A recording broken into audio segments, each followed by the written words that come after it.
تو عبداللہ بن مبارک فرماتے ہیں فرض حج کر لیا، نفل کرنے جا رہا تھا، 300 دینار پاس تھے، میں پہنچ گیا کوفے تک،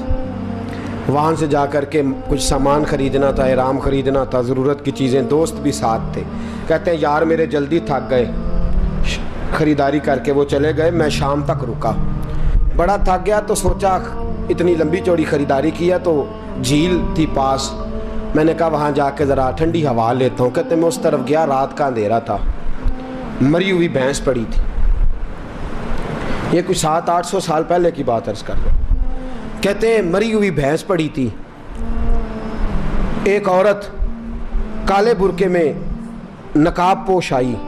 اور اس بی بی نے مری ہوئی بھینس کا خنجر سے گوشت کاٹا، تھیلے میں ڈالا اور دوڑی، کہتے ہیں میرے ذہن کے اندر خیال آیا کہ بی بی کوئی ہوٹل چلاتی ہے اور مردہ جانور کا گوشت لوگوں کو کھلاتی ہے، ویسے تو جاسوسی منع ہے، اس نیت سے کہ مسلمانوں کو بچاؤں اس کے پیچھے ہو لیا، کہتے ہیں وہ گلیاں گزرتی گزرتی کوفے کی تنگ گلی میں گئی، ایک بڑا سا دروازہ لکڑی کا، بڑا پھاٹک جو پرانے شہروں میں ہوتے ہیں، کہتے ہیں اس بڑے پھاٹک پر اس نے زور زور سے دستک دی، دونوں ہاتھوں سے دروازہ کھلا، وہ عورت اندر داخل ہوئی تو 3-4 بچیاں جھٹ سے اس کے گرد اکٹھی ہو گئیں، اماں کچھ لائی ہو؟ تو رونے لگی، کہنے لگی میں کچھ نہیں لا سکی، کہنے لگی یہ مردہ جانور کا گوشت ہے، اور حضور نے فرمایا جب مرنے لگو تو مردار کھا کے بھی جان بچا لو، اب میں دیکھتی ہوں تم سے کھڑا نہیں ہوا جاتا، نہ کھاؤ گی تو گر پڑو گی، یہ مردہ ہی ہے پکا لو، کہتے ہیں اگلے لفظ اس عورت نے کہے تو میں باہر کھڑا چیخنے لگا، وہ کہنے لگی ہم سید زادیاں ہیں، صدقہ زکوٰۃ کھا نہیں سکتی، اور سب روگاں دا روگ محمد، جس دا نام غریبی، کنڈ ولا کے لنگ جاندے سب دوست یار قریبی، سید ہیں، صدقہ زکوٰۃ یہ مردار کھا کے گزارا کرو، کہتے ہیں پھر اس عورت نے 4 بیٹیوں کو سینے سے لگایا، کہنے لگی تمہارا باپ زندہ ہوتا تو یہ دن نہ، سید بھی اور یتیم بھی اور مسکین بھی، پھر وہ روئیں، حضرت عبداللہ بن مبارک کہتے ہیں زور زور سے دروازے پہ دستک دی، بی بی باہر آئی، کون ہے؟ تو میں نے کہا میں عبداللہ بن مبارک ہوں، محدث ہوں، زمانہ مجھے جانتا ہے، میرے شاگردوں کی لسٹ بڑی لمبی ہے، کہنے لگی اچھا تو؟ کہنے لگا یہ 300 دینار ہیں، تو مہربانی کرے تو رکھ لے، چلے اپنا کام کریں ہم جانے ہمارا، کہتے میں نے زمین پہ گھٹنے ٹیک کے نا تو سید زادی کے آگے ہاتھ باندھ دیے، میں نے کہا میں نوکر ہوں، تم اولاد ہو، میں خادم ہوں، تم نسل ہو، مہربانی کرو، مہربانی میرے اوپر مہربانی، پیسے رکھ لو، کہتے ہیں میں نے وہ پیسے دیے، میں واپس لوٹا، یار کہنے لگے چل، میں نے کہا نہیں میں نے نہیں آج کرنا، کہنے لگے کوئی نیا پلاٹ لینے کا پروگرام بن گیا، کوئی نئی انویسٹمنٹ، لوگ تانے دیتے ہیں نا، پر جے کر یار دے نام دا ملے میڑا، ان چولی پا لئیے پنجے سٹیے نا، جے کر یار دے نام دی ملے سولی، چھوٹا چھوٹ لئیے پشانٹیے نا، کہتے ہیں میں نے کہا یار جیسے تمہاری مرضی سمجھ لو، یہ میرا راز ہے میں بتاتا نہیں، فرماتے ہیں لوگ حج کرنے چلے گئے، میں وطن آ گیا، 6 ماہ کے بعد قافلے لوٹے، جاگ کے سننا ذرا بات، میرے نبی نے فرمایا تو میرے امتی کی پریشانی دور کر، اللہ کامل حج کا ثواب دے گا، فرمایا میرے حبیب علیہ السلام کی امتی حضرت عبداللہ بن مبارک فرماتے میں آیا حج کر کے، حاجی آئے تو میں بڑی حسرت کے ساتھ، میں گھر میں روتا تھا، سوچتا تھا آج وہ مینا میں ہوں گے، آج وہ مزدلفہ عرفات میں ہوں گے، آج وہ لوگ جمرات کی رمی کر رہے ہوں گے، میں تڑپ کے سوچتا تھا آج در رسول کی حاضری دے رہے ہوں گے، کہتے میں روتا تھا، جب حاجی لوٹے 6 ماہ کے بعد تو حاضری دینے گیا، ملنے گیا، پہلا دروازہ کھولا حاجی صاحب نے، میں نے کہا مبارک ہو، کہتے ہیں میں نے مبارک دی ذرا سنیے گا،